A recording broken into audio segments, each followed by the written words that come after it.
Welcome to another edition of the Creators Outlet, brought to you by our friends over at the Inked marketing team. You need a little extra help on your Kickstarter, Indiegogo? Contact Kevin Gillette over at Inked Marketing. Just go to www.inked.marketing today. And now, with no further ado, we'd like to welcome our special guest with his award-winning series, Back in Action, Loco Hero 2. Mr. Moore, welcome. Thank you. I appreciate you having me on. It's nice of you to come back, and I just finished reading the other week, issue 1 of Blood and Bullets. Oh, right on. What did you think? And, I liked it. I really dug it. So I'm looking forward to number 2 of that. And I spent a couple days flipping my Blood and Bullets poker chip around, and oh, right on. Yeah, those turned out nice. Like, I really like the weight and the way those. Oh yeah, they came out really good. Yeah. So issue 2 is already drawn and in the can. Same art team, and as soon as the coloring is done on Loco Hero 2, which will be in the next 1 to 2 days, then my color is Sean Callahan here in Colorado. We'll move back over to Blood and Bullets, start coloring it, and then we haven't picked an exact launch date for the second issue of Blood and Bullets, but we're planning on doing a campaign sometime in the November-December timeframe. Oh, that works. I'll have birthday money. Oh, there you go. So I'll be looking forward to that. I love westerns. I used to watch all the spaghetti westerns and sure, the movies and stuff, and I still do.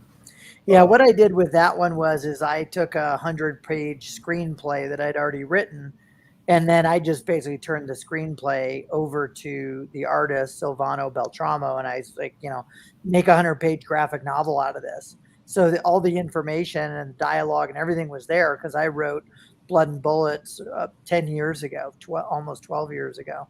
And so that first story arc, which you read in issue 1, will wrap up in issue 2, and provided people still like it, then I'll start writing new episodes and new graphic novels and just continue that and Loco Hero and other projects forward. Yeah, I was just sitting back in awe with your photos from your trip to Disney. I'm like, oh, I'll tell you what, Baby Yoda. It was hot down there that time of year, though, too. I know.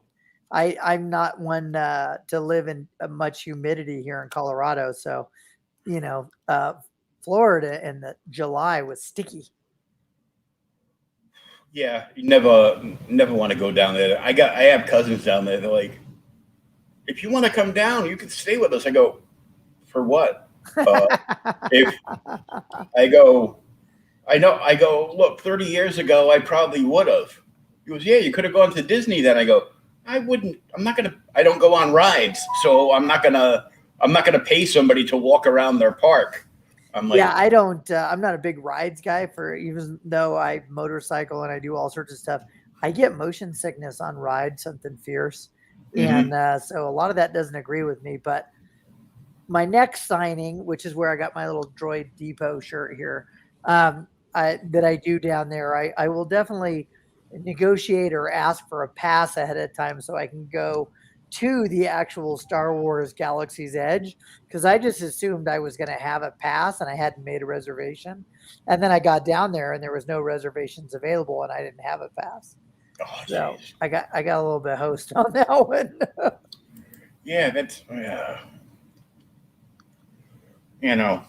I guess they're trying to save money with all the actors from the MCU suing them for not getting their money. I'm like, well, want to play, you got to pay. You got a contract with somebody. Don't look for a loophole. Yeah, it's kind of crazy. But let's talk about Loco Hero. Absolutely. Now, it was nominated for a whole bunch of awards.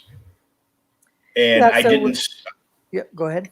I didn't see how that ended. So Yeah. So there's through another sort of podcast is how I found out about it. But fans of indie comics. So there mhm. was an awards, I don't know, organization or movement. It was called the Independent Creator Awards, and it ran. I want to say, is it this? It must have been like January, right? So 2020 had already ended, and then fans could nominate what they thought was the best thing they read or saw, and there was tons and tons of categories, right? Best colorist, best writing, this sort of thing. So some of my fans nominated Loco Hero and myself for um, uh, best cover art, and the one that won cover of the year was the honor bound cover, which is the cover that went to raise money and awareness for PTSD for Of course. veterans. And that was a piece of cover art that I did. It wasn't one of the variant cover artists that were on the project. So that was very fulfilling.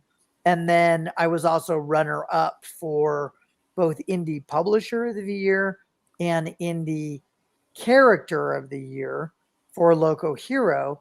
And the runner up was to Coffin Comics and Lady Death, who have a very large and loyal fan following. So I was proud to be second fiddle to, a publisher who has an additional 20 or 25 years on Yeah, top of me. I might have heard of that character. Yep, there you go.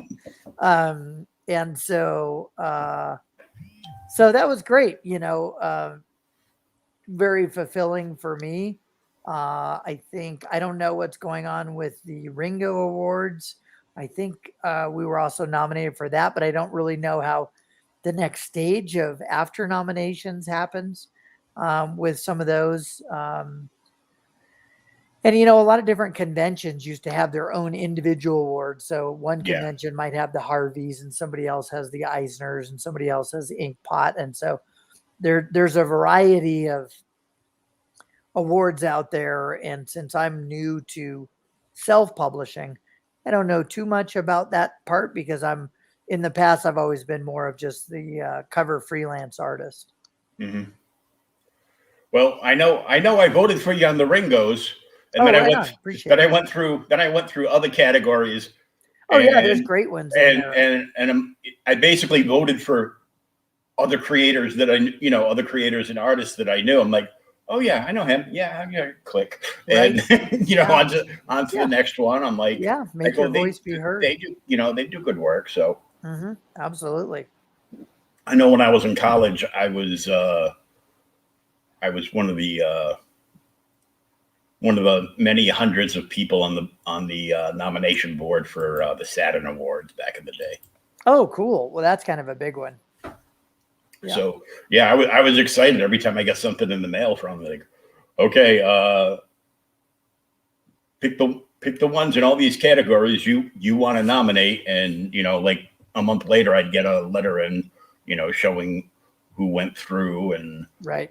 then they'd be like, now you have to write something about that because your choice won an award, so we want you to write something. Yeah. I mean, Okay. there's Hugos and Chesleys and Saturn Awards and Oh yeah. yeah, a lot in the science fiction, world for sure. There's a lot going on. So tell us all about Loco Hero and how this came about. As far as how the story originally came to me, or just kind of what's involved with campaign number 2? Let's go into the campaign after. Just go into how you came about the story and how that all progressed over time. Oh, okay. So I was at San Diego Comic-Con in 2016, and I had just had lunch with a friend of mine who was a fellow filmmaker because we had worked on a couple of feature films together. There were indie film projects, one that he wrote and one that I wrote. And so before the show got going, he and I went and had lunch, and we were talking about indie filmmaking. And I said, well, if you were going to do an indie film, would you right now in the current market, would you do horror? Low budget horror like a lot of people do. It's like the low hanging fruit. And he said, nah, I don't think I would. He said, I think superhero is going to be hot for a while. He said, I think I'd try to figure out how to do a low cost superhero project. And so I was like, okay, well, I'd seen things like Super. Obviously, Kick Ass was a great example of a hero that doesn't necessarily have hero powers, who exists in Mm-hmm. our more normal world, normal ish. And so later that night, I was coming back from, I think, being over at the Hilton or something like that. And I was walking in front of the convention center. It was the night of the it was either the costume party or there was just cosplayers who were running about. And coming down the left side of me, I remember there was 3 or 4 costume cosplayers fully dressed up. And then at the same time that I was passing them, I noticed that there was a woman in the street pushing her cart next to me, and she was obviously very mentally challenged. She was having a very loud argument with herself and kind of yelling incoherently, and she was pushing her cart. And so I thought to myself, well, what if I had a superhero that combined these two things? She lived on the street, she dressed like a superhero, and much like them, they don't have powers, but like the sort of pseudo crazy lady, if you excuse the vernacular, um, thought she was a superhero. And I said, okay, my character is going to be homeless and is going to think she's a superhero. And that in the beginning, that's all I had. Then I was pretty excited about the idea. And on the drive back to Colorado, which is an 18-hour drive, my buddy who was with me helping sharing some of the driving, I said, okay, you drive. I'm going to take notes. And we kind of talked out and hashed out different ideas. And so when the idea was a hero and that she was crazy, I thought, okay, well, wow, loco hero really rolls off the tongue, right? You get this nice kind of alliteration, rhyming. I guess it's actually rhyming, not alliteration. Mm-hmm. That I said, okay, well, so that that language ties in, I'm going to make my character a Latina because I wanted her to be sexy and beautiful, but I wanted her to be strong and capable and kick ass basically. And so I decided that she would have a military background and had taken martial arts most of her life. So I started building the backstory from there.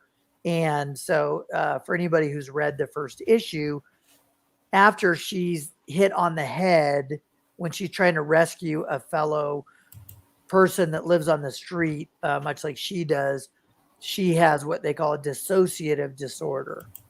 And that means she might, hey, Pops, what's shaking? She might uh, go into like almost a fugue state where she gets confused in the flight or fight mode. So Mm-hmm. she might be fighting street thugs who are there trying to clear the streets out. And she might think that they're dressed as ninjas. So if she thinks they're ninjas, then she envisions herself as a samurai, as the hero. And so it creates this great visual world within the comic because rather than just having a variant cover that says, look, I drew my character as a samurai. I'm not doing that just to sell books. In the actual book, there'd be pages and chapters where when she fights, she might picture herself as 1930s, gangsters in one issue or a Roman guard or, just any, Western setting. And so that makes for really cool, unique art, ties it all together. And then there's actually another comics tie-in within the story. And there's a young boy who's also at the shelter, and he's reading a comic that I called The Crusader. And he becomes, in some ways, a narrator, and she might be out fighting crime. And then he reads a line of this sort of Crusader character who says, he's crawling through the streets that are, the bowels of the city. And you get this kind of noir throwback Batman kind of character called the Crusader. And it ties in with the fact that she's a hero and she's going out and doing things like Batman might. However, Batman has every resource in the world. He's got a butler and people who make weapons for him, like Fox, and he's got unlimited money. All right. And he's got a great house. He's got a bat cave. He can come home to all this stuff. So if you take a hero and you strip away all of that, and she says, I'm still going to go out and fight crime because I'm a hero. No money, no car, no home, no shelter. Her costume is made from elements that are from the donation center. And so, her outfit is cobbled together and it's a jazzercise outfit from the 80s. It's rollerblade pads, it's ski goggles on her head, but she thinks they're night vision goggles. And she's like, oh, this is going to, help me see better, but I don't want to wear a bunch of big bulky armor like Batman does. I need to be able to move and be free. So she has an outfit that is more of your classic retro throwback spandex kind of outfit, because that's what in her brain, that's what she thinks a superhero might wear, because those are the comics that she would have seen in the 70s and 80s growing up. Mm-hmm. That's what I saw. Exactly. And so, she comes across other people who are basically like, lady, you're crazy. Like you're running around like a costume superhero, trying to fight crime. And when she wakes up in the hospital, she sees her x-ray up on the wall and she thinks her bones have been like reinforced and laced with adamantium or something like that. And they really weren't, but that's her impression. They're like, oh man, I'm reinforced now. I'm indestructible. So she goes off and does crazy crap, not knowing that she's just like everybody else. And so again, that makes for a lot of bravado on her part. And 90% of the time she can back it up because she got serious military and martial arts skills. Yeah, it sounds like me playing when I was 5, and Exactly. I could never back it up. I remember getting my butt kicked after school in the elementary yard because I thought I knew kung fu because I watched Hong Kong Fooey. Yeah. That did not work out well. But Yeah. it did get my mother to actually put me in karate. So There you go. she's she's doing the right things that we would all like to do, go out and fight injustice and help those who can't. But she's doing it for the wrong reasons, not because those reasons aren't just or justified. They're only the wrong reasons because in her head they're skewed. So there's a page that I love in the first issue, and I wrote it where she's reading the article about the guy who's kind of the villain is a real estate developer. And he's doing all sorts of shady, crap to get the city to go his way. And they're going to scrape the slums, which is called Bridgetown. It's the area near the bridges and stuff. And the shelter, which is called Hope House. And all that area is going to get redeveloped. And when she's reading this article about this developer who's going to put in this mall and redevelop it, she reads about every 10th word. And every 10th word comes out to this guy is really building a super villain headquarters.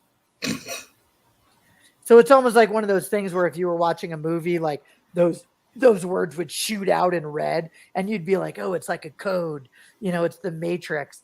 And I had to write it in a way where I got in those words so that all came together. And she's like, oh, I got to stop this guy because he really wants to develop this mall. Underneath the mall is going to be a super villain headquarters. So I got to stop him. So her reasons are different, even though what he's doing is super crappy to the people that live there on the streets who have nowhere else to go. So he starts having street thugs and stuff come in and start clearing the streets and, putting the muscle on the people that live there so that they're not, they can say, oh yeah, we're not impacting many people who live there. They're being relocated to, this tent city that we've set out for them far on the edge of town where there's like no resources.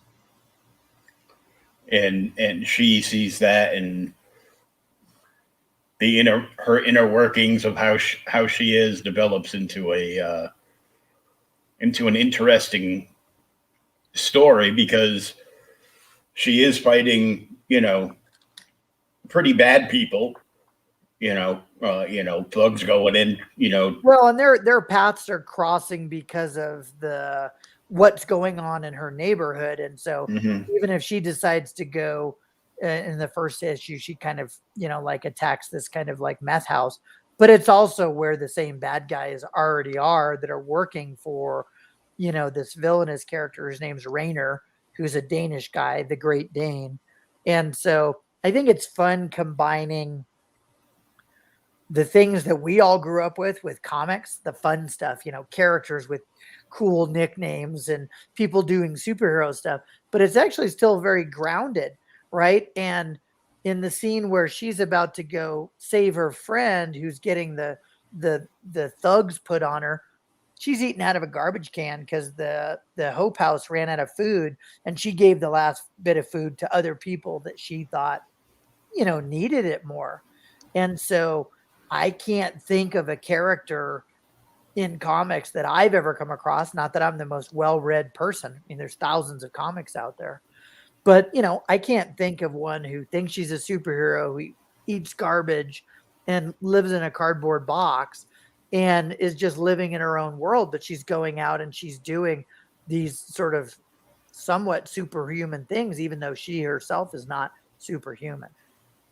Yeah, it's an interesting twist, and yeah, it's very like 1970s, 80s Bronze Age Right. kind of Well, feel to well, the to the it's story. fun, and one of the things that I do with her character too is I put a lot of Easter eggs from pop culture that's both comics, movies, sometimes uh radio, lyrics references. So she watched and grew up with all the same stuff we did, right? So there's a scene in issue 2 where she chucks this guy across the roof and she's like, and the quarterback is toast.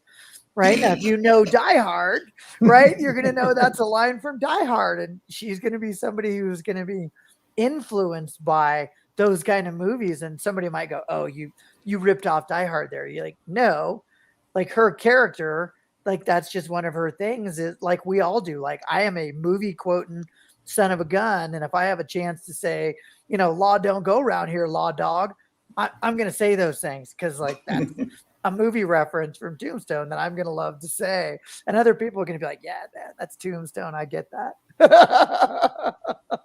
Of course, my favorite one is "I'm Not Your Huckleberry." So Of uh, course. I've got that sometimes I go T-shirt somewhere too. So it's sometimes I go with the deep cuts, and sometimes I go with the ones that people are, they're going to know that one the most. yeah, You'll shoot your eye out. yeah. The most famous quotes, and then especially if you've been watching some of the older movies recently, uh, you'll pull like these obscure quotes out. Be Oh like, yeah, like yeah. If oh, you that, do that something from the good, the bad, and the ugly, and there's like there's people who dig and there's people who have guns and you dig. Like you're gonna have to know the good, the bad, and the ugly to get that one. oh yeah, and I those the pieces of that movie behind you are just amazing. Oh, thank you.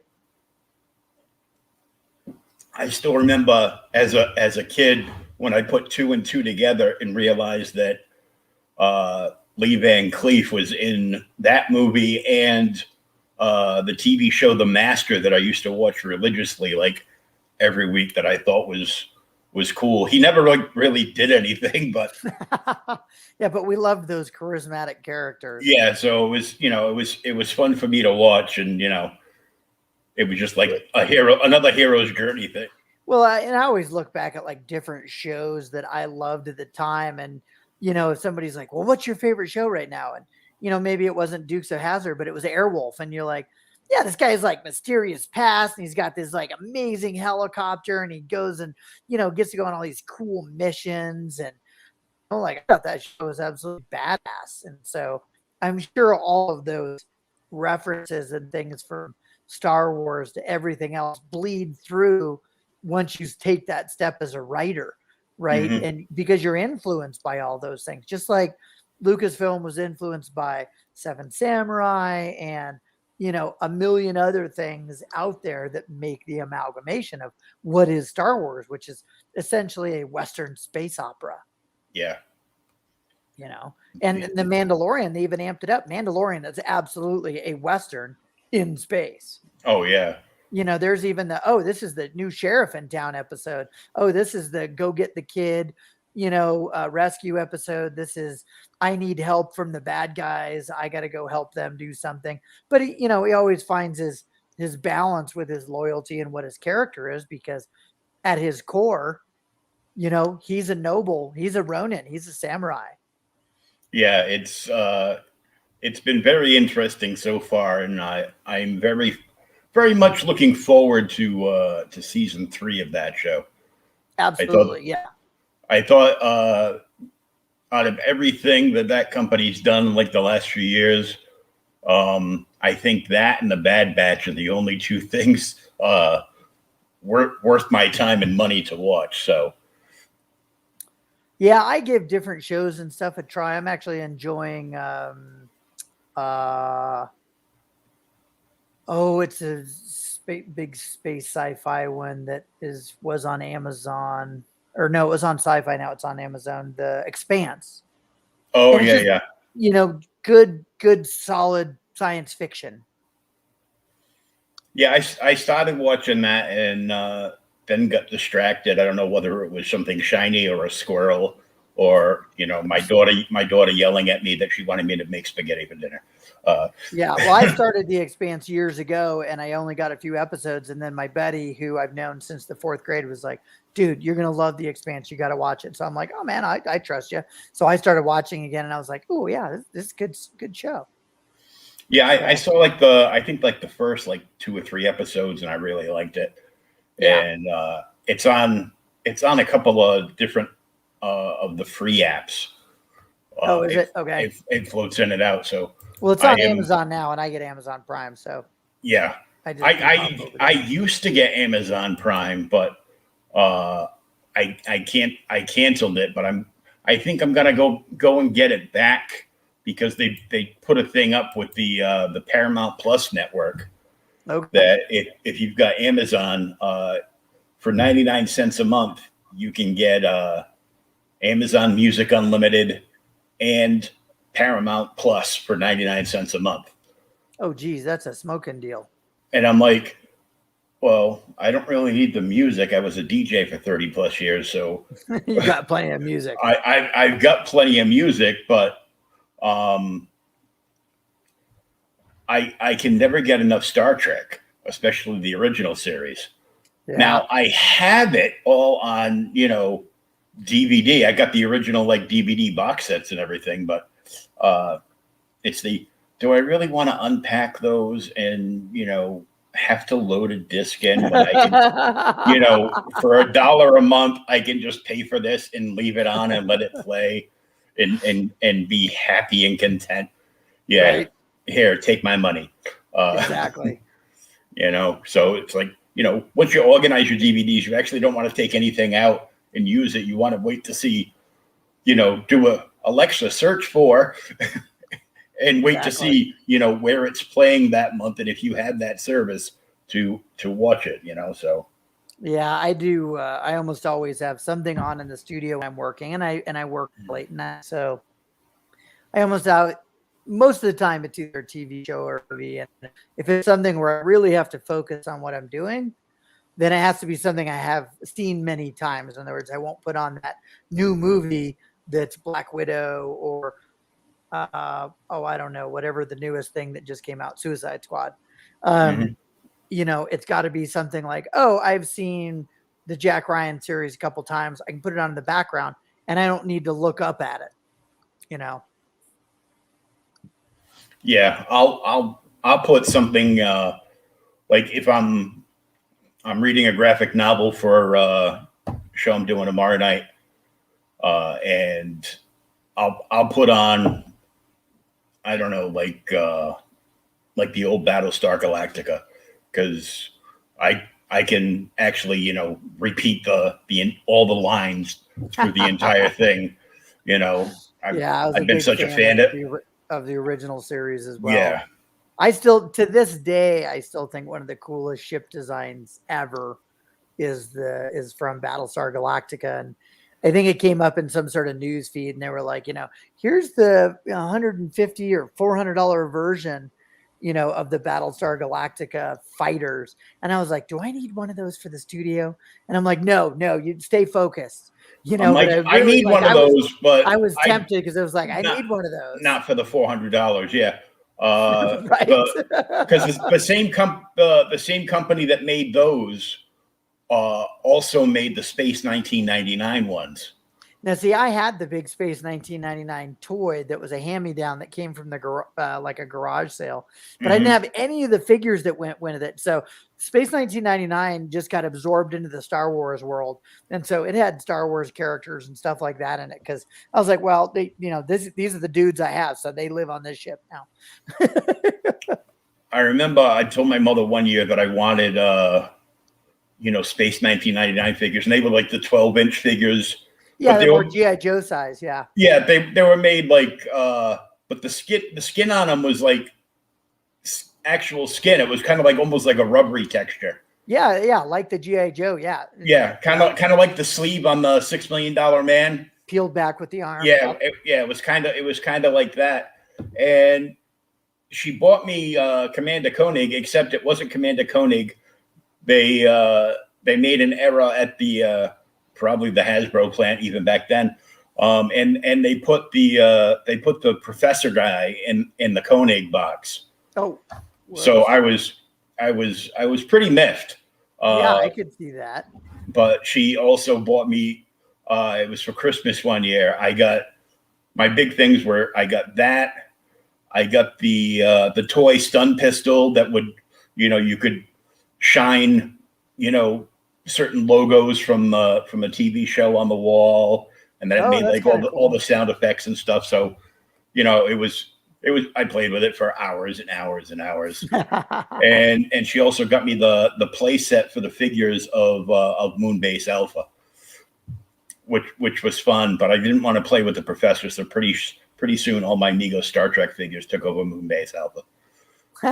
So, and I still have that over here. So, there's so much influence, especially the original Star Trek, the only Star Wars trilogy that matters, and so many other things, and most of them are Western based. So it's it's like, wow, you just throw like a little karate in there, a little Bruce Lee thrown in with a Western, and I'm a happy camper.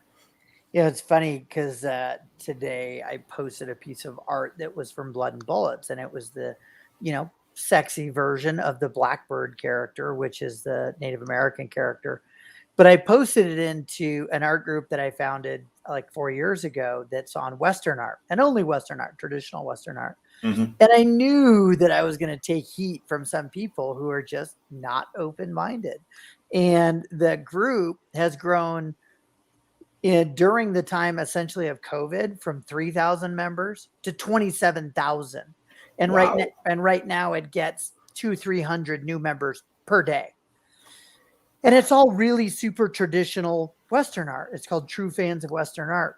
But the whole point of what you were saying is I was like, you know what? I'm going to post this and see what kind of reaction I get from people going, that's not traditional, cowboys and Indians, Western art. And I prefaced it in the post saying, literally, this is a piece of art from a vampire Western graphic novel.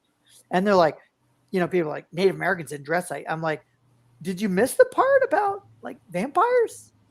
This is not our world. They missed the reading part. They don't read anything. It's look at the picture and judge. Yeah, and I basically said, if this isn't for you, that's fine. Move on. We don't need to get negative reactions. And yet, I still ended up kicking a couple people from the group just due to their reactions, because I'm like, apparently you weren't paying attention when I said, hey, if this is not for you, it's for other people.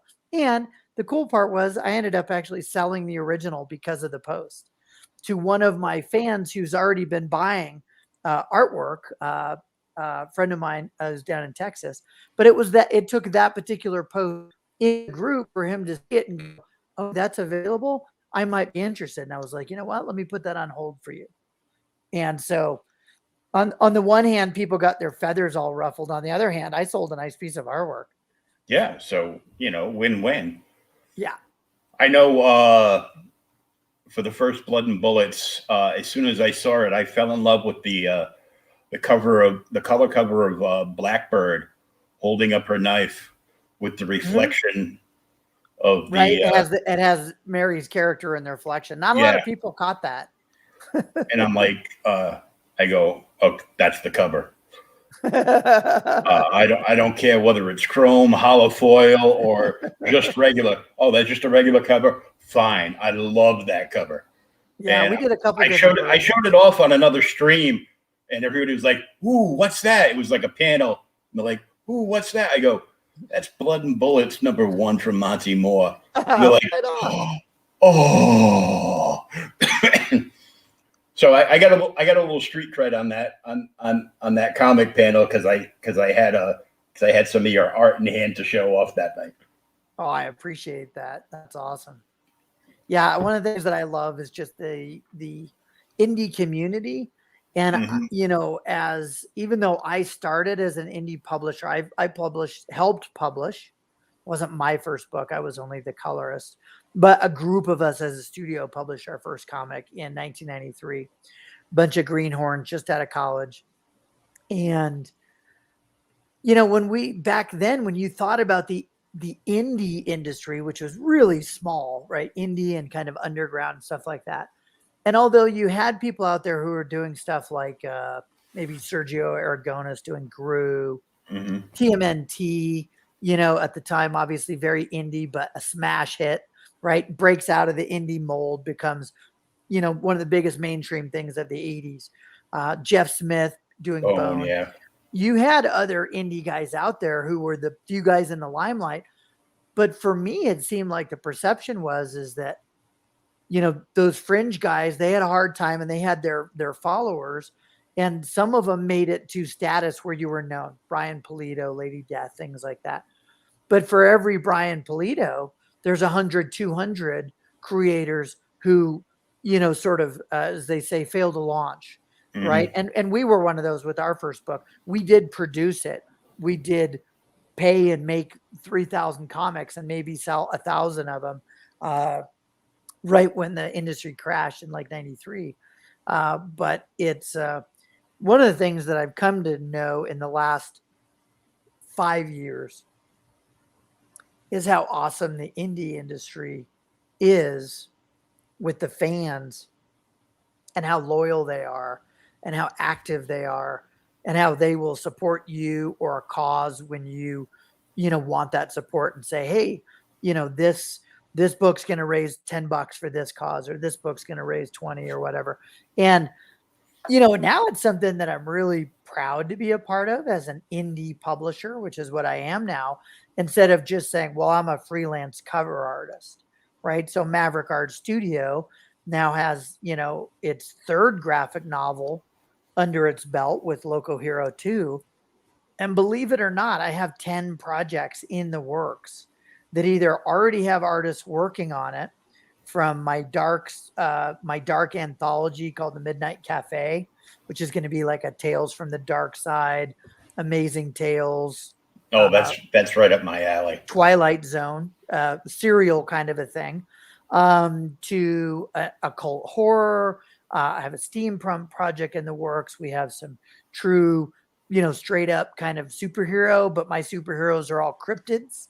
So like Bigfoot and Mothman and the Jersey Devil and things like that as a team. So we're working on that.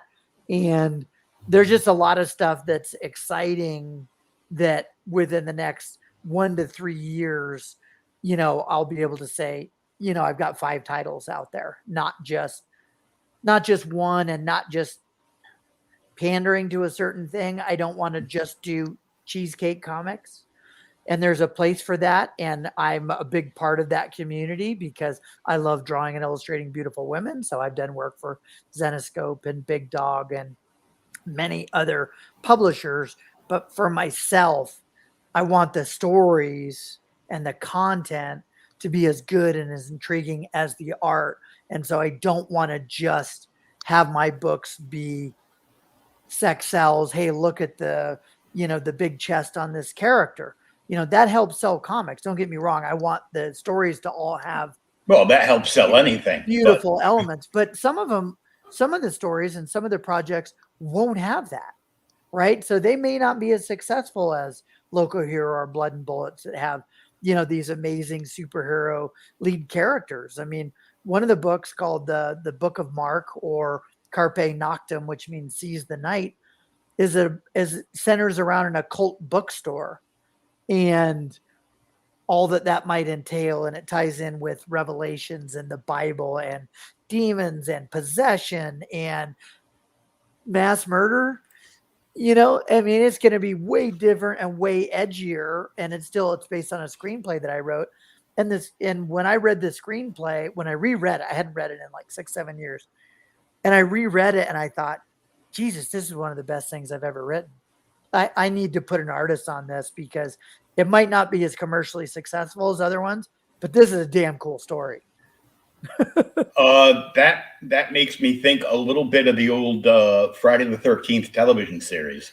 Well, and that's I kind of wanted the store to have that feeling, although it's more bookstore. So in the story, Mark inherits the bookstore from his mother, and she was a strong Christian, and the store was called The Carpenter. So he rearranges some of the letters, not needing very many, and he changes the store to be called Carpe Noctem, which means seize the night in Latin. And he makes it a bookstore that's open to all religions, and it's not a Christian bookstore anymore. And it has things on Hinduism and occultism and voodooism and all these other sort of isms. And he's not a believer himself per se in the Bible, but the tagline sort of is, just because you don't believe in demons doesn't mean they don't believe in you. Yep.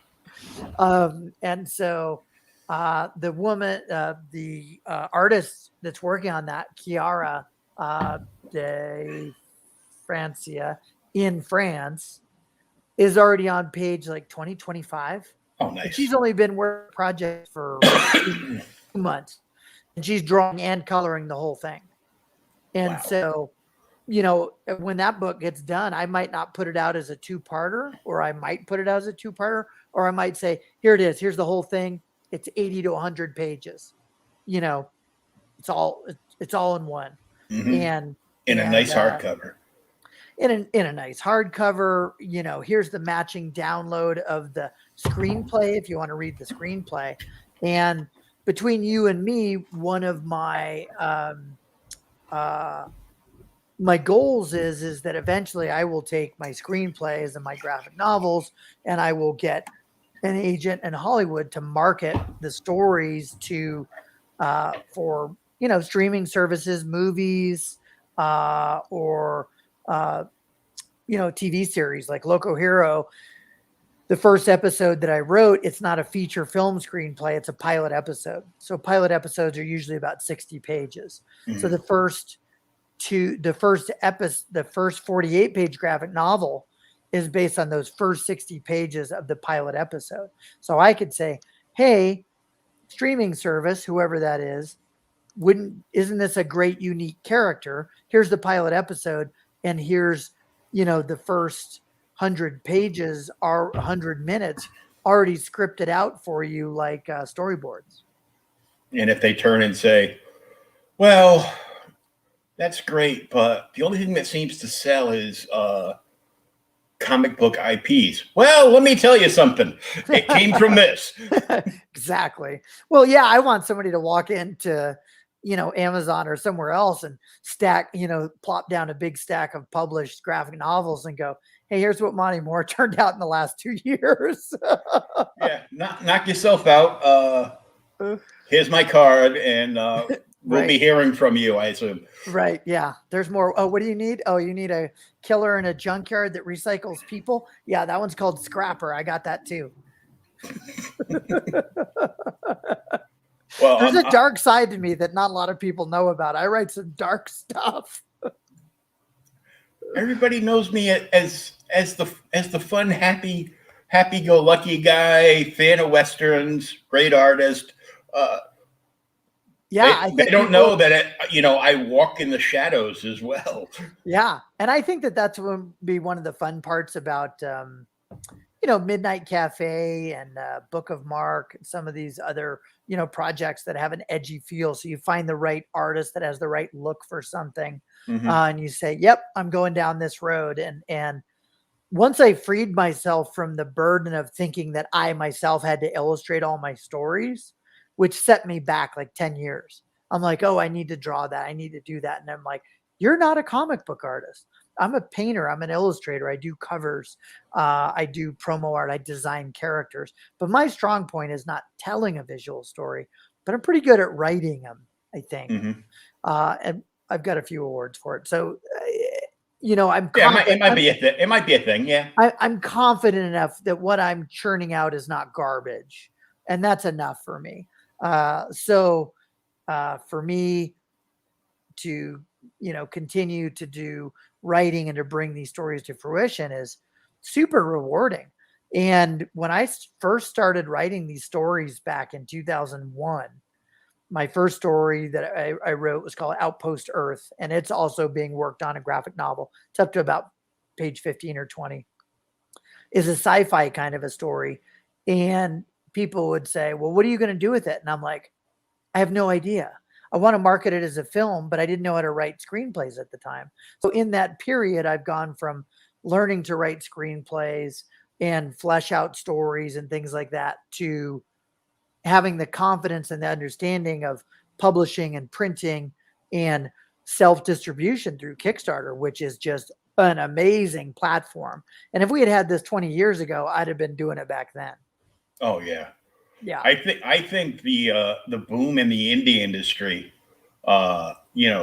thanks to what some of the bigger publishers are doing with their whole thing is well, they're opening up because they're making a lot of mistakes and missteps, and they're more concerned with toys and film. mm-hmm. And they're forgetting the comic book collector, and they're like, oh, well, we only produce that so we keep the IP alive. But they've left the door open for the rest of us, which is great. And to be able to sell directly to the consumer and the fan by pre-selling through Kickstarter is amazing. And I did my first one in 2013 with my first fully self-published art book, which was called Mischief. And I think that was book 6 or 7 for me. And I think I've done 9 total. But the point being that to be able to now on a more regular basis, like I Brian Polito is kind of one of my mentors and inspirations. So I go to him for advice, and I still do Lady Death covers and things, but I pay attention very greatly to what he does because he does it well. Mm-hmm. He focuses on customer service and interacting with fans. He creates great content. And I had the wrong impression of I shouldn't do a Kickstarter too often because it's like going to the well and saying, hey, I want more money. I have a new project. Can you give me money for it? And I thought, that's going to seem needy. But what you do is you have to flip your thinking and you have to say, no, if fans like your content, it's like being a chef and saying, well, our restaurants only open, once a month. And you're like, well, yeah, but if you were open once a week, I would come eat there once a week because I love what you cook, what you make. Oh, Mm-hmm. crap, I need to open my restaurant more. And so now saying, all right, I got to drop the hammer creatively and productively to be able to produce 4 graphic novels a year, 4 campaigns a year, potentially, right? If I'm doing graphic novels at almost 50 pages, that's 200 pages of content a year, Mm-hmm. which for a small publisher like me, that's a lot of work. Oh yeah. for Yeah, that's why I'm for not drawing. anybody, for anybody in the indies, it's like until somebody does it themselves, they don't realize how much work just goes into setting up the campaign. Well, not only that, but one of the things that I think a lot of people don't necessarily think about when they think, oh, well, I'm supporting Monte Moore's campaign. He wrote this graphic novel. But there's about 30 to 50 other people who actually are also supported from this. So say our printer has 15 people who work for them. Now a guy like me is coming and saying, well, I need between, say, 5,000 and 10,000 comics a year. Now, Brian Polito's to the point where he's probably printing 50,000 to 100,000 comics a year. And then you also have the 10 artists that I'm working with and the sort of 10 or 20 colorists, letterers, editors, proofers, all of the people in between, marketing people, podcast people, everybody who is part of the industry. Sometimes people get content, and other times, if you're an artist who says, hey, I make 100 a page or 150 a page for a comic, and that's your rate, right? Negotiate rates with artists. I say, what's your rate? I'm not going to ask you to work cheaper. If I like what you do, that's people. I don't like it when people do that to me. If I say, this is what I charge for a cover, and then I go, oh, wow, I can't afford you. Well, trust me, I've reached out to several artists who I love their work, and they have Marvel DC rates, which are 200-300 a page, and I'm like, man, I love your work. I hope someday my business gets to the point where I can afford to pay that, but I can't afford to pay that, right now. But good for you. I'm not going to ask you to work for less. But all of those funds, like say Loco Hero 1 made 50 grand, didn't make 50 grand. It raised 50 grand. Yeah, it raised that much, and then out of that, 10 to 15% is about profit. So believe it or not, 35 to 40,000 is hard cost, right? Because to print all those books is over a $10,000 printing bill. Oh, to yeah, hire easy. your artists to do the art is a $10,000 printing bill. To mail 600 packages is a $6,000 to $10,000 shipping bill, right? Just eating up 30 grand, right? So the only reason why I bring this up is I don't want people to think, oh, I shouldn't support that project because, Monte doesn't need 50 grand. Trust me, there's not 50 grand left over. And basically what I've done to try to grow my platform is even if I had $10,000 left over, which is significant, because I have all these other projects that I want to do, I immediately put all that money to work with other artists. So whether I have artists right now, I think in probably 5 to 7 countries. And I find them through Facebook. I find them through art groups. And I go out there and I say, wow, I like your work. Let me message you. What's your availability? What are your rates? Who have you worked with? How many pages can you do? Can you do a sample? Would you like to draw a character for me? And, I pay them to design the characters and then say, hey, I like what I see. Let's proceed. Or, hey, I haven't heard back from you in 2 weeks. Seems like you got a lot on your plate. Maybe we'll revisit this another time. Right. Because I need consistency and productivity. And so that the money from the profits from the first couple of Kickstarters is already out there back in the industry, and it's supporting 15 to 20 artists and creators. And to me, as somebody who was in that position 20, 30 years ago, it's super fulfilling. Yeah, because you're taking the profit money basically and flipping it back into 3 or 4 other projects to get them kick started, for a better word. So and you're so you're way ahead. Well, it's going to bear so much more fruit for me because if somebody gives me 10 seeds, instead of me selling those seeds, I can go plant those seeds. It's going to take a while, but then I'm going to have 10 trees and I'd be able to sell those 10 trees for more than I could 10 seeds. And so right now, my plants, they're all out there growing. And most of the time, because a lot of my artists are in different time zones, I wake up in the morning and I look at my message and I've got like new pages from 3 projects. I'm like, I got art here from Bigfoot. I got art here for, horror story. And I got art here for sci-fi, and so I'm art directing and I'm saying, oh yeah, that looks great. And 99% of the time, I don't make changes to the art. As long as they're doing what the story says it needs to be, I try to give the artist freedom because I see something up here, but I know that all my clients do too, and I produce something different than they see. So for me, as long as I look and it's telling the story, or even if I need to do a little bit of rewriting on what's on the page, that's okay. It's going to make a great story. Nobody else is going to know that, the guy was supposed to walk through that door before he says this. Okay, so what? I change. He's already in the room. Okay, it's not the end of the world. It's like, nobody ever goes and does a shooting script like Alfred Hitchcock used to do, where scene by scene it was already planned out and he could give it to the cinematographer or the director and they go, oh, yep, whole thing's done. Right? Comics usually don't work that way. There's a lot more fluidity and trust in the artists and the creatives you brought on board. So I never realized I would take that much fulfillment from it. Otherwise, I would have had my foot on the gas in indie publishing 5 years ago instead of 3. But you're there now. I'm there now, and we're ripping down the street. Even when when I first started Blood and Bullets and Loco Hero, I started with an artist who was in the Philippines, and he ran into a bunch of personal problems.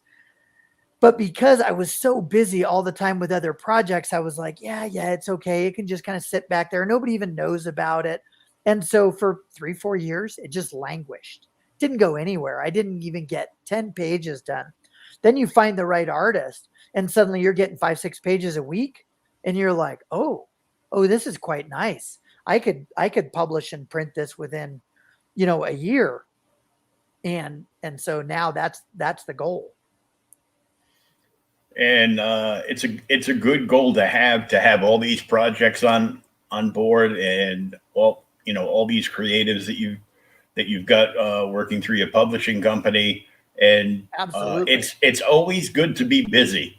Yes, and actually the comment I just made reminded me that I need to take a note. There's an artist I need to get back to who turned in pages. And so I'm writing down that I need to get back to them about just a couple of clothing changes. Well, so it's good we went down that road, because now you're like, oh yeah, I got to get back to so and so. And yeah, that project's called Frostbite, and it's a Winter X Games meets The Howling kind of story.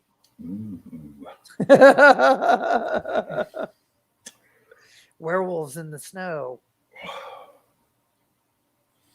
It's been a great couple of years for horror books coming back.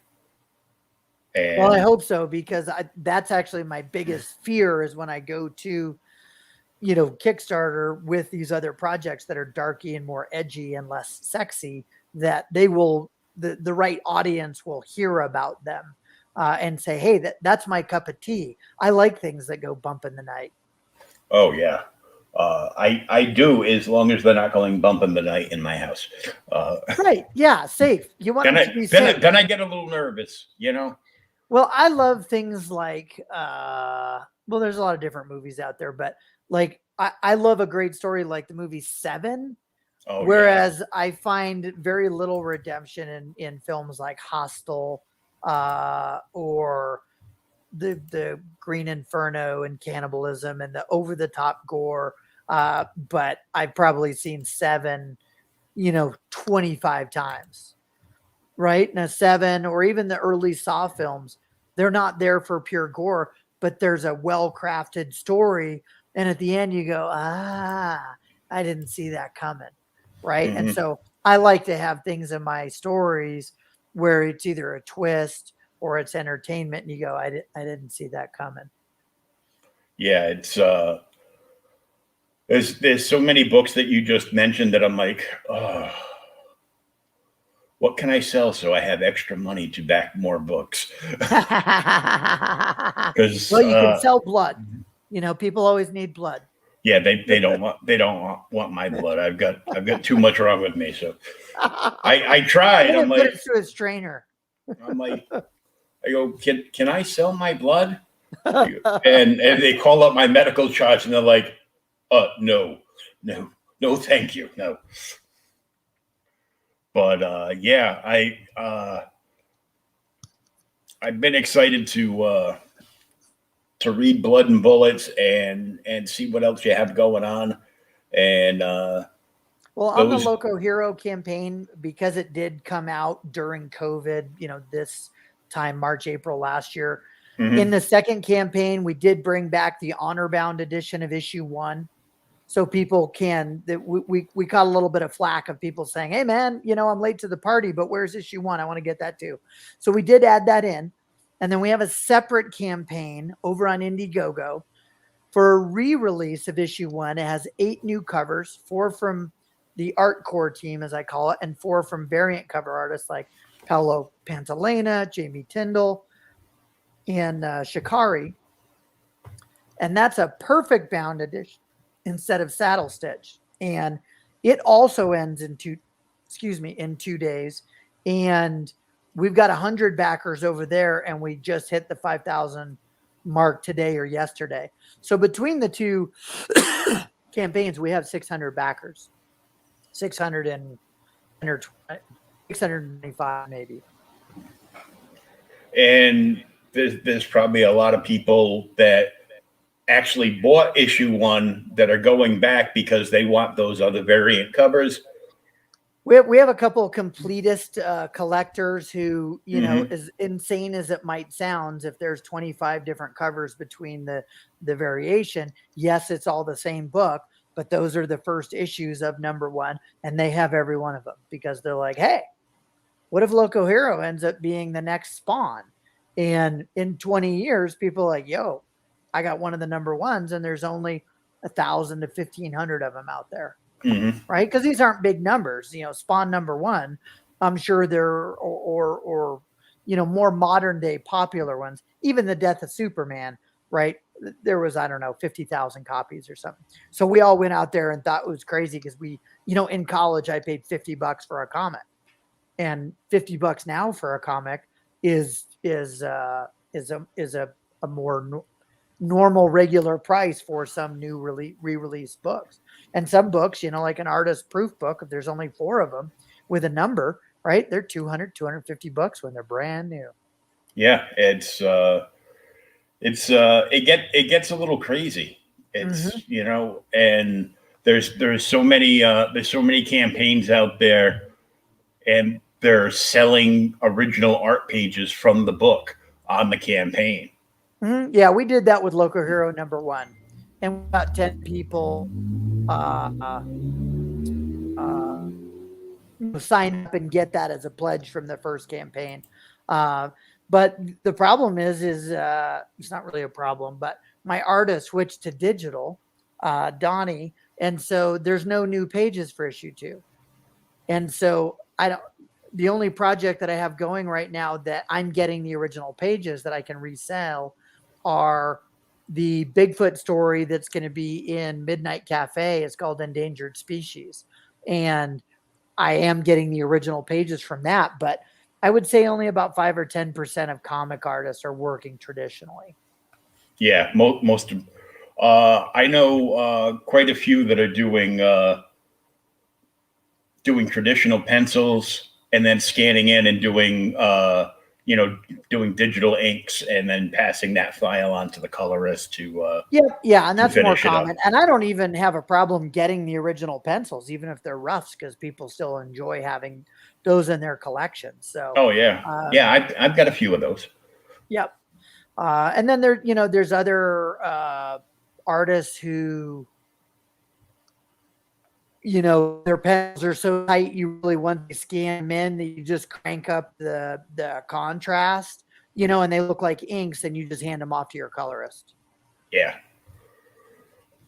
Speaking of the indie scene, we're going to take a look at Mavericks Origins Volume 1. And this campaign is live on Indiegogo right now.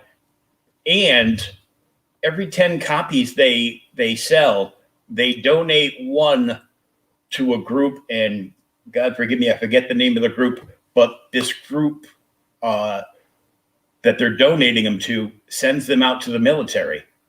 Oh, super cool. Yeah, well, I might have to support that campaign. I like that. And of course, my studio is called Maverick Art Studio. So I like a title called Mavericks. Yeah, it's pretty cool. We're going to take a look at it, and we'll be right back after these messages from Mavericks.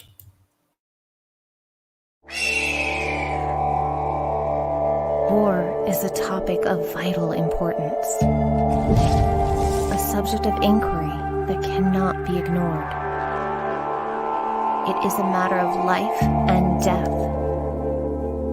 It can be a road to safety or to ruin. In an alternate version of our world, brought to the brink of total collapse, rival nations fight for global domination, and elite pilots in futuristic combat suits wage war on the battlefield of tomorrow. Now, 6 brave soldiers on a seemingly routine rescue mission will encounter more than they bargained for and uncover a dangerous secret that could change their world if they live long enough to see it.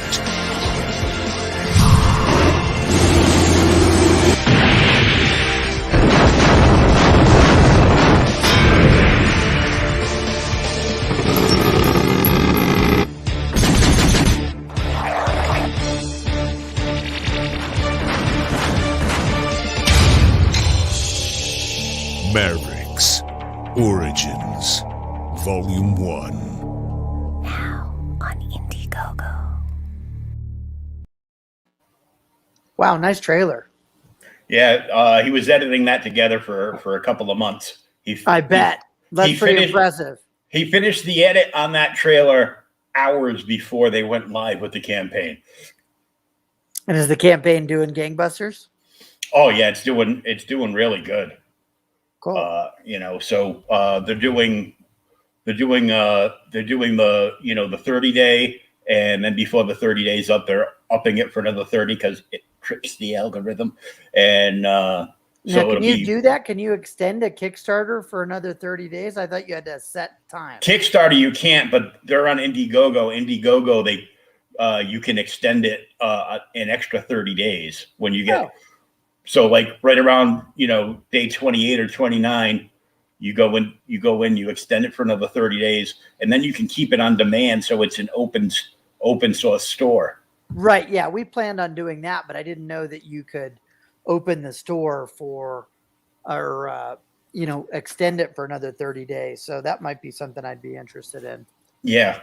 That's, and I found out through doing these episodes that some people put in for the full 60, and then I hear other people telling them, goes, no, don't do that. Put it in for 30, and then when you do it for another 30 after, it triggers it and it bounces you back up, so more people will see the campaign. Okay, well, that might be worthwhile. The nice part for me, because that one's already done, you could still start fulfilling your orders because on Indiegogo, people have already paid their contribution. Mm-hmm. So if you had it and you were already producing it, rather than somebody saying, hey, man, why do I have to wait another 30 days? You could start just shipping all their products. Yeah, once it's in demand. I know William Quinton from Sonoma Publishing did that. He did his main campaign on Kickstarter, and then he did the campaign for the same book over on Indiegogo. And he had already gotten all the books in from Kickstarter, and he over orders on them. So, I mean, he was on a live stream, I think, with Pops, and he had gotten a couple of orders in while he was on the stream, and he's sitting there on the stream packing up and packing up everything in a Gemini, and giving the guy a shout out. Hey, so and so, I just got your order in. it's packed up. I'm going to address it as soon as the stream's over, and it's going to go in the delivery box for the post office in the morning. That's pretty funny. So it's stuff like that is great, and being able to leave a project in demand. It's people will see it afterwards, or maybe somebody didn't have the money for it and they had to pay, important things like, the mortgage and the electric bill and stuff. Right. And they're like, I got to put this on the back burner and hope I can get it later. And with Indiegogo, with the open source store for the in demand, it just helps get more and more books out there. Mm-hmm. Yeah, absolutely. Cool. So let's go into this one. The current Loco Hero 2 campaign. Mm-hmm. Yeah, I probably have to wrap up here shortly, but we can go through real quickly. There's different tiers that start out with both the Art Core edition. You can also just get just the purely digital edition. And then today we just released the final cover. I think it was right above this part of the update. If you scroll back up on rewards, is there, maybe it's underneath the tier. Scroll back down. There should have been a release today. I thought that maybe focused. No, I guess not. It's actually, so we just released the final cover today. That's the called the Dreamscape cover, and it's between Lucho Perillo and myself, and so he drew it and nice. I painted it. So if you scroll down to more towards the bottom, you'll be able to see the reveal of that. It'll be in the Rockstar covers. So this talks about the story, shows the quality of the interior art, tells how I came up with it, and then interior pages, kind of a sample of how that looks, and then talking about issue 1 there. Those are some nice testimonials. Then we start getting into, there's me and Josh. Here you go. So Rockstar covers, you got Richard Ortiz, Royal, colored by Moss. That one's great. Elias Chatsoudis. So the one on the right, Perillo and Moore, we debuted today.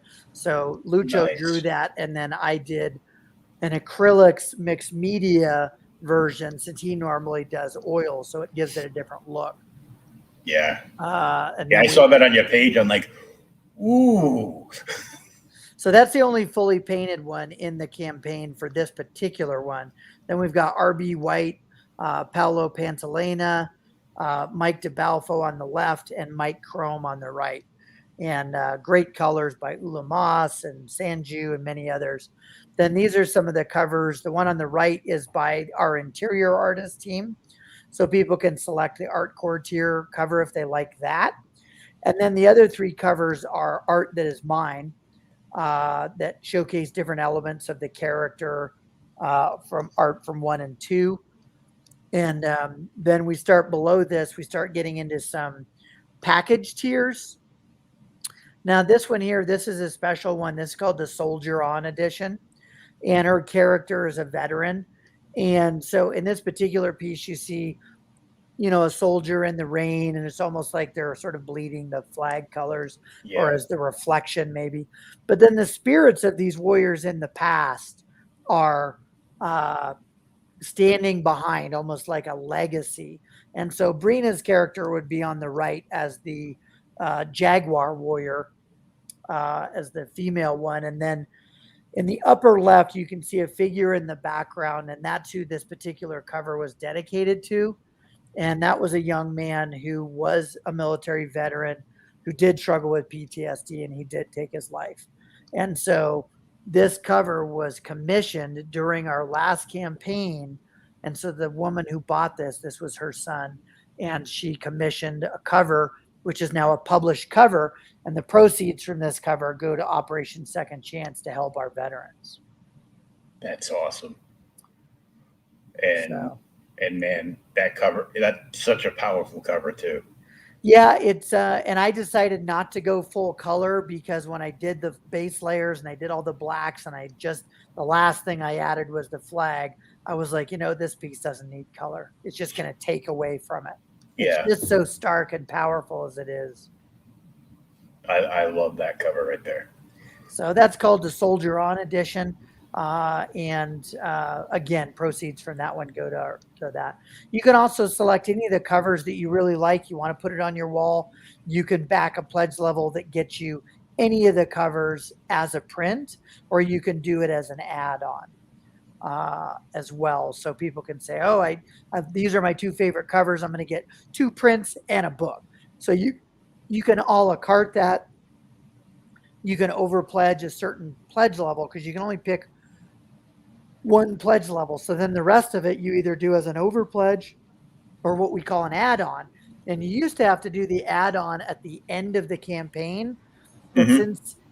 since within the last 6 months, Kickstarters realized how much money they're losing from people pledging that money in the post-campaign period, in the CrowdOx survey period, backer kit. Yeah, So now you pledge and you do those add-ons within Kickstarter. yeah, that's smart. I love that Westworld cover. Yeah, so that one is a Easter egg cover that has 8 or 9 different films referenced from Westworld, old and new, Wild Wild West, old and new, things like Van Helsing and Sleepy Hollow and Golden Compass, things that have kind of a steampunk, Western kind of vibe. And so there was one of my fans who got a $500 prize package because he was the first person to name every movie. Wow, that's a diehard pop culture buff right there. Yeah. And I was like, no, I said, I was thinking to myself, I made this way too hard. There's nobody who's going to get all of these, like all 9 or whatever. It was a guy who got it within an hour and a half of me posting the image. And I was like, damn, that wasn't hard enough. I'm out a $500 prize pack. It's like it took me longer to think of the Oh, yeah. references to put in. Yeah, the piece of art took like 9 hours. Wow. So yeah, there's a lot of great covers from different artists. So we're doing some specialty editions that are linens. There's hollow foils. We're doing a couple that are spot foil. So these 4 that you see in here, these are actually limited edition numbered copies. Mm-hmm. And so within the pledges and the add-ons, all of those add up to 150 or 100. And then the one that we just added today, if you scroll down lower, you'll see the Lucho Perillo on the right. And we're going to do spot foil just like we did on the Royal one on the left, where we dropped out all the color in the background. And then all of those white light elements that show through, those are all silver chrome. Yeah. Rather than being hollow chrome, actually we call spot foil. And so scroll down a little bit more and click on the play button when it says, what is spot foil? There you go. Click on that. Oh, it reset. Go back up. Oh, okay. Yep. Yeah, there we go. So that was just a little 3-second video that the printer sent. So you hear printers in the background, but you can see the iridescence when you play the movie of you get the reflective nature of the spot foil, and it just looks super sharp. So they just made a couple of prototypes for us. Yeah, I got a I think it was a San Diego Comic-Con special, anniversary edition of Mad Love from DC, and they that's what they did. Like all the backgrounds was the spot foil, and the rest of it was basically the cutout of Joker and Harley, and then the title. That was it. So yeah, that's very cool. So then this is a one-off book. We decided to try out a tier, and I wasn't sure if it was going to work or not, where there was literally only one book created with this. And when the campaign launched, that tier got snapped up within 7 minutes. And so this cover is going to probably be either a gold hollow foil or a gold metal. And this was an edited page that was from within issue 1. and I decided I wasn't going to have the rated R material inside the book.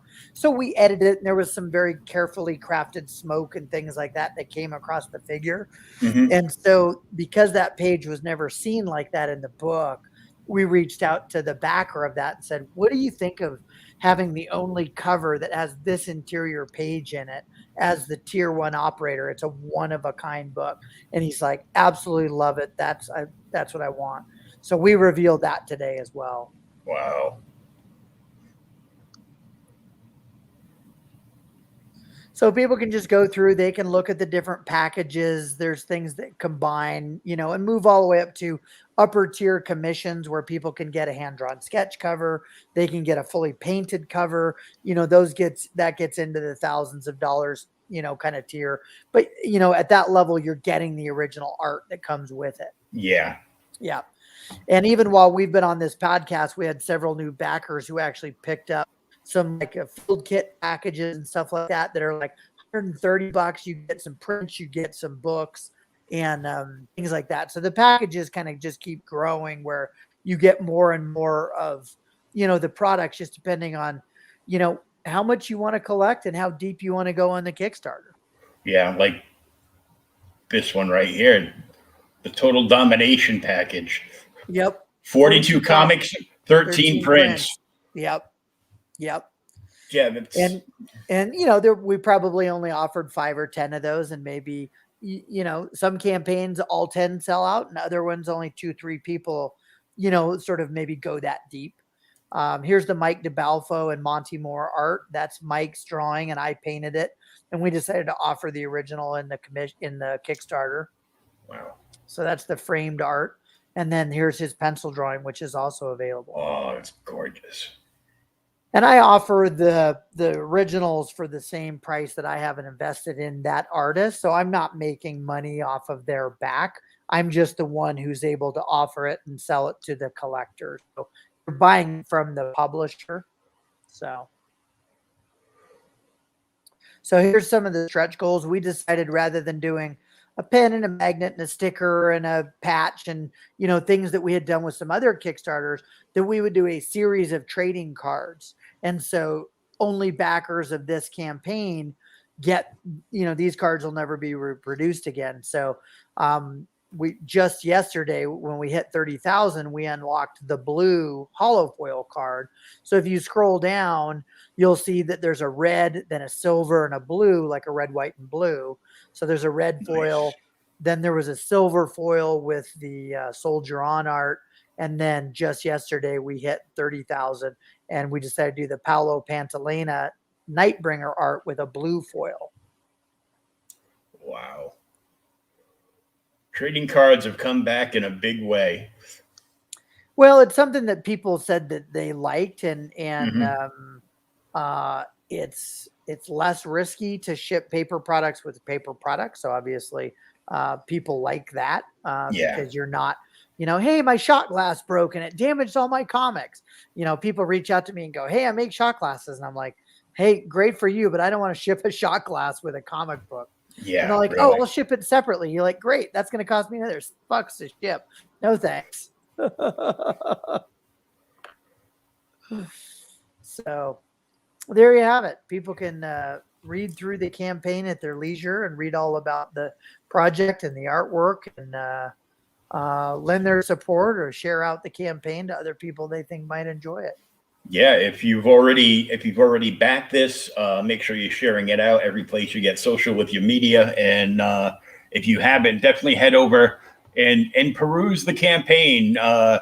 It might take you the rest of the night to go through the entire thing, trying to make up your mind of which package or add-ons or what prints you want, and and then you can start drooling over the cards that have been released for the sketch goals too. So yeah, and you know, sometimes we try to throw an extra swag. We try to be responsive with questions, and sometimes people have suggestions on the campaign like, hey, why don't you do a level where everything is all there and I can click that button and get it all? And we're like, okay, but it would be really expensive. And they're like, yeah, but that's how I roll.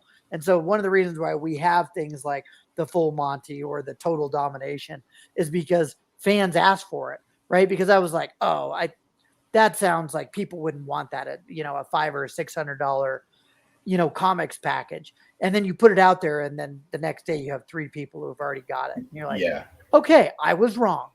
It's like, I don't want to spend all night looking through this. Just point me in the direction that, you know, no matter what its name, that I get everything.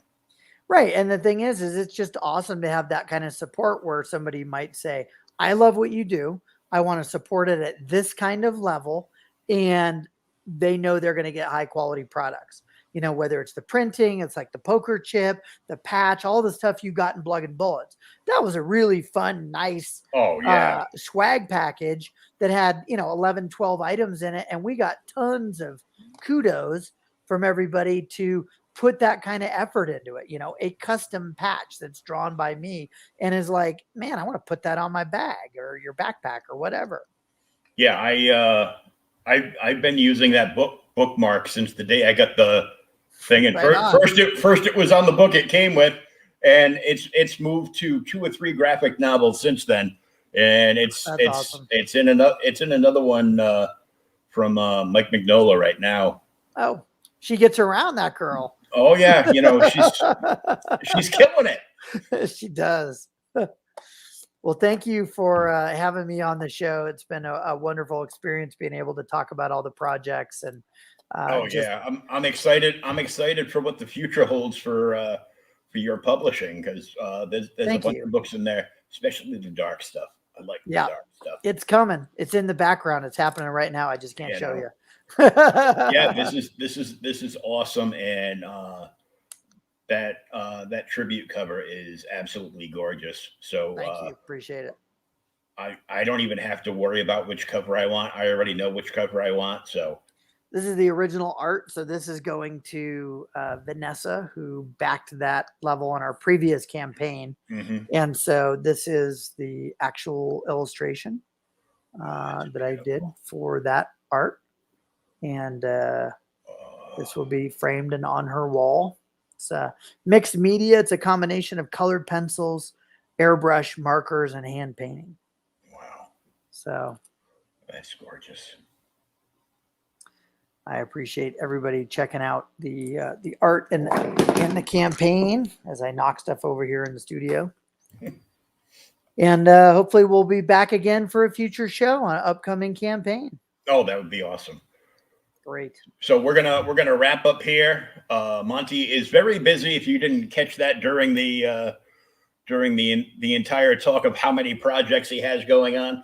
Well, those are just mine. I actually have to go work on a Lady Death cover now, so I have deadlines for other clients too. Oh, he's always busy, and this will be uploaded to agerradio.org, my podcast platform, and will be available later on this evening anywhere you can get a podcast. Right on. Monte, thank you so much. Have a wonderful night, and we'll look forward to more great things coming out of you. Bam. Appreciate it. Thank you.